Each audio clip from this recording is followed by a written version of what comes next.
Welcome to the Travel More podcast. Today we're going to share with you our foundational strategy and how we set our year up for success. We'll share how we use New Year's to prioritize travel, find deals, and pull the trigger for your best year yet. If you're ready to make this year your year of travel, you've come to the right place.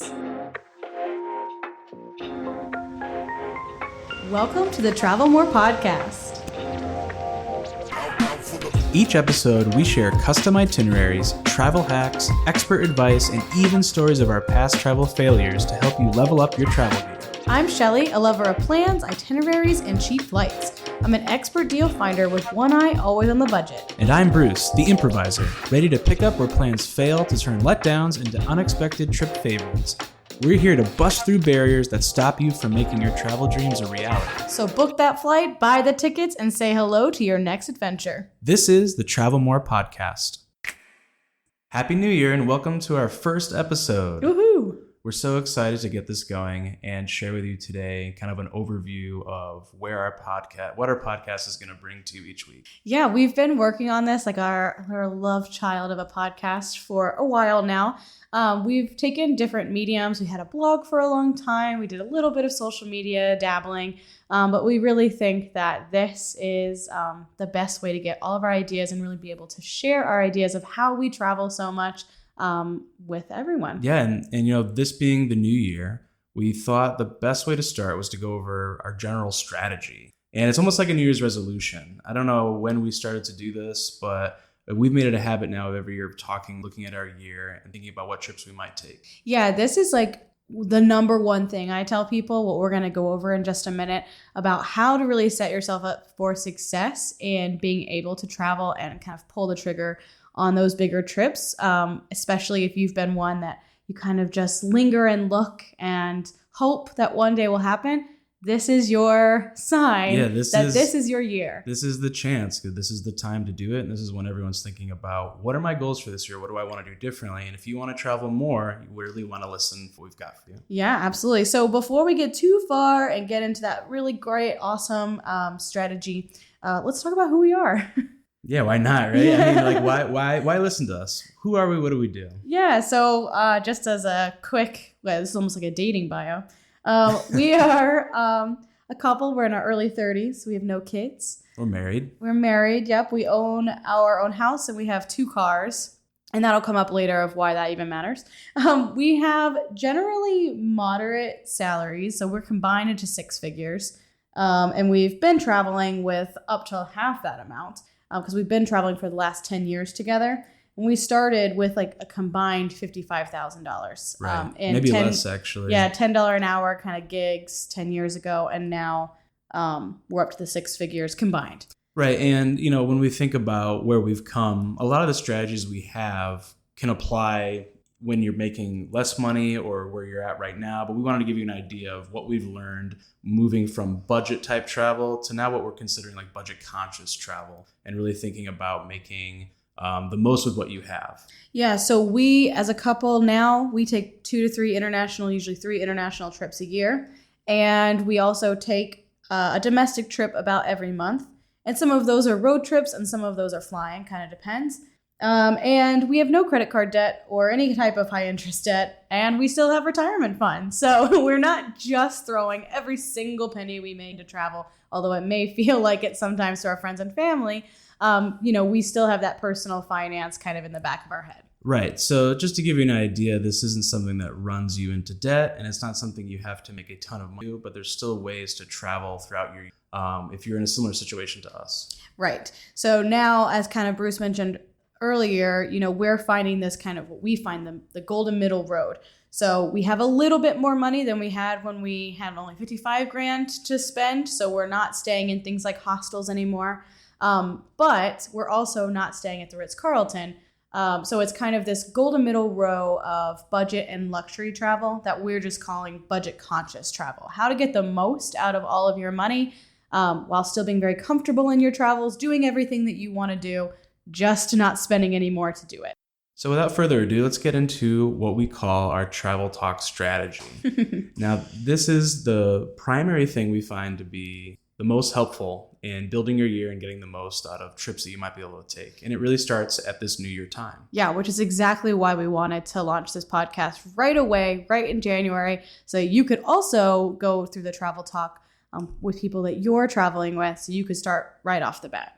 So really what this looks like is you got to sit down with your full calendar and your budget in front of you. You know, we always like to do this definitely with a cocktail or a drink in our hands. You could get a fancy coffee, whatever it is, but find a time that you have to commit to this. Yeah, and Make it fun. Maybe everyone doesn't feel like this, but for me, talking about money is my literal least favorite thing. So finding just a fun little thing to break it up, like a fancy coffee or a cocktail, to me makes this more of an enjoyable, like, look at all the great things we're going to get to do this year, as opposed to a look at all this money we have to save or spend or whatever. So the first step to this is looking at your time off. And what type of time off do you have? We always think, is it fixed or is it flexible? So for us, we haven't actually mentioned this, but we both work in schools. So for us, our time off is very fixed. It is not flexible at all. It's very difficult to take time off beyond the scope of what we already have. So ours is decided for us. So we take it and we look at the calendar and all the time that we already have allotted off to us. If you're a flexible time off, so you don't have breaks already kind of melded into your year, you just have a certain amount of time off that you can take in the year, you're more of the flexible time off, so you're going to want to sit down and figure out how many trips you want to take as opposed to what days you already have. Right. And another thing to think about is some people might have flexible time off, but you have inflexible things that you do, or maybe you have children that play soccer or, participate in some activity. Then you might want to think more of your time off as fixed around the other things that you want to commit to. So Absolutely. This is really finding what times are you able to commit to plan a trip. Yes. So right away, first thing to do is write them down. Write down either that you want to take 1 week-long trip and 2 weekend trips, or that you specifically want to travel in like these 2 weeks of June or between these 2 weeks in June or whatever it may be. So that's the very first step, is literally write down a reasonable amount of time that you can travel this year and when. Let me point out that you are not choosing right now for either fixed or flexible budget. You are not choosing where you want to go. So Right. that might feel a little counterintuitive, but let us explain a little later. But you're just writing down that you want to travel this much or at these times, and that's it. So once you have those times down, the next step is to choose a budget for each one of those times. And this is something that'll get better the more you travel, because you'll have a better idea of what's possible. You can look back at things that you've done before, but we'll give you a quick rundown of what we would start out with. So if you're sitting there thinking right now, well, I have no idea how much, to budget or how many trips I even think would be possible, let us start you out this year. So if you're a person who hasn't traveled in the last little bit, maybe COVID got in your way, maybe even before that you were traveling inconsistently, we would start out with 1 week-long trip and 2 weekend trips, because that seems very doable. But just think, if you haven't traveled in 3 years, at the end of this year, you'll have been on 3 different trips. That's a huge upgrade from your last 3 years, and it's only going to get more after that. So let's show you how we would break down those 3 trips.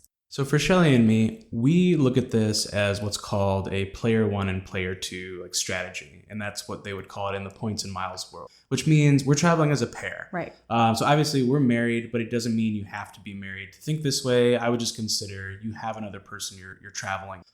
So the price breakdown that we're going to give you is considering a pair traveling together. And what we're looking at is each person saving $200 a month. So for $200 a month, you could do 1 week-long trip for $3,000. So in our world, that would be an international trip, but you probably have to stay tuned to figure out how we're going to do that. And then 2 weekend trips at $800 a piece. You could also make this into 1 3-day weekend at a bigger destination like Disney or Universal. So if you're confused because we don't have destinations yet, don't worry, because we're about to get there. Yeah. So the very next thing is that you're going to sign up for Scotch Cheap Flights.